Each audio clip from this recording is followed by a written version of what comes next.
Thank you, Lord. Ang pangit umiyak talaga. So, hello everyone! Today, samahan niyo ako na pumunta sa old house namin because today is the day na makukuha ko ng green card ko. Like, over 2 years ako naghintay dyan, be. So, kukunin natin siya para naman, like, ma-feel na natin! So, also, share ko din sa inyo na yung gamit ko nga pa ng kotse ngayon ay yung Tesla. So, maging, like, sit and pretty? Sit still and pretty? Sit still pretty? So, yan. I-click lang natin ito. Yan. And, yung location ko nga pala, or yung pupuntahan ko, nakalagay na dyan. So, yeah. Just Disney Princess. 27 minutes nga pala yung layo nung dati naming tirahan sa bago naming bahay. Dito nga pala sa US, kailangan matuto ka mag-drive dahil wala nga palang mga jeep dito. Kaya halos sa mga kabataan dito ay marunong na mag-drive. May mga sari-sarili nga pala sila mga sasakyan. Bongga, no? Ayan, huminto nga muna ako sa pharmacy dito sa amin para kunin yung prescription ng asawa ko. At dahil nga nasa trabaho pa siya, napagpasyahan ko na isabay ko nang kunin yung sa kanya. I appreciate you being patient. Thank you. Of course, thank you. Get that to work for you. You have a lovely day. You too. Thank you so much. Have a good one. Thank you. Thank you.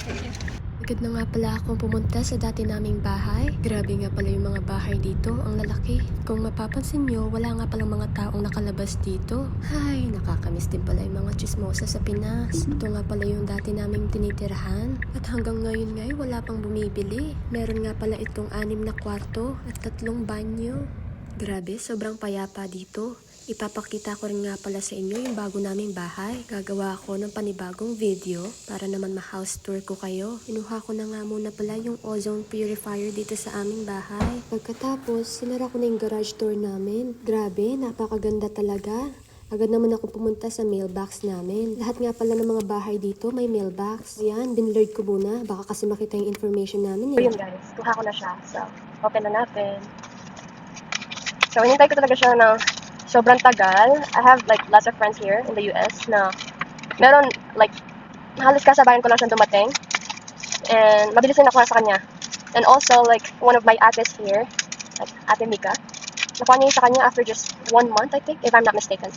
Pero ako yung hindi talaga sinwerte, no? And yung mga friends ko here, nakikita ko yung mga story nila sa Facebook or yung mga post nila na nakabisita na ulit ng Pinas while me waiting pa din. And also, sina-charge talaga ako sa school. Oh my God, nakita ko na guys. Kita ko na siya, oh my God. Parang hindi siya real, oh my goodness. Thank you, Lord. Finally. So, hindi ako OA ha. Hindi yan OA. Naglag tong cellphone ko. Naglalag. Grabe. Ito na siya. Tama na OA, wait lang. Hindi, seryoso nga. Seryoso na to. 10 years yung binigay sa akin kasi over 2 years na kaming kasal ng hubby ko bago na-approve itong green card ko. So now, officially permanent resident. Thank you, Lord. Ang pangit umiyak talaga. Oh my gosh. Anyway guys, hindi ko na mag-drive. Ito na yun. Finally guys. Ito yun siya. Oh, ayan. Permanent resident green card. Permanent lawful resident. Thank you, thank you. And of course, special thanks to my husband. Like, grabe yung support niya to me. Okay, tama na drama. Hindi ko na mag-drive. Like, let's go. I need to cook mang inasal, no? At ako'y nagugutom na. Thank you guys for watching. At hindi pa pala ako tapos mag-video. Akala ko tapos na eh. Sinali ko na nga rin pala itong pag-video about sa mga inasal. Ilang araw ko na nga palang kinikrave to. At dahil hindi na nga rin ako nakatiis, napagdesisyonan ko na magluto na lang.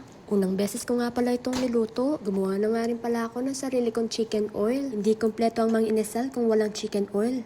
Grabe, napakasarap. Bagong luto pa nga yung kanin. Opo, merong bigas dito sa US. Ito nga pala yung una kong binili nung pagkadating ko dito. Dahil akala ko nung una hindi ako mabubusog pag walang kanin. Ngayon naman, isang beses sa isang araw lang ako kumakain ng kanin. Ayan guys, tingnan nyo naman yung manok. Napakasarap naman talaga. Dahil alam ko na kung paano lutuin ang inisal. Paano kaya kung magbenta ako dito? Ang sarap guys.